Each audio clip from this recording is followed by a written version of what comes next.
How to pray with egg against untimely death.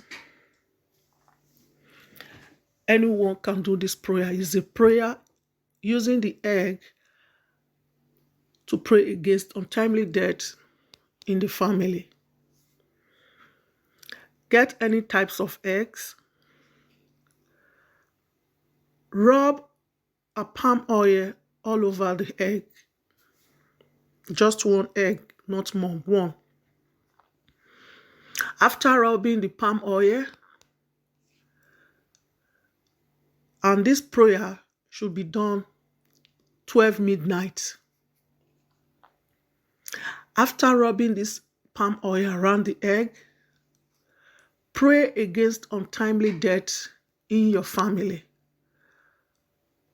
Whatever prayers you have in your mind, speak to the egg.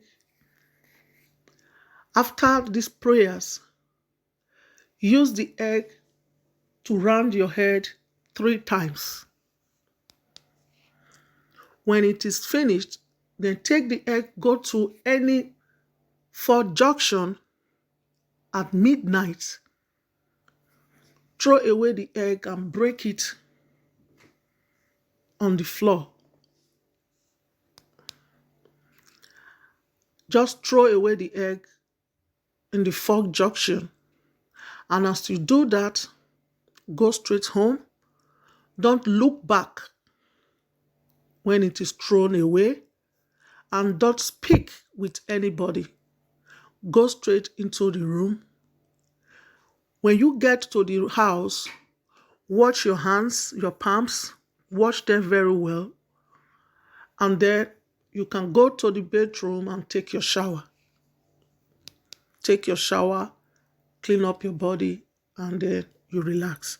It's a very powerful prayer, and it works like magic. It is a very strong prayer. Anybody should never underrate the power that goes along with this egg and palm oil. Never anybody underrate it. It is powerful. It works like magic.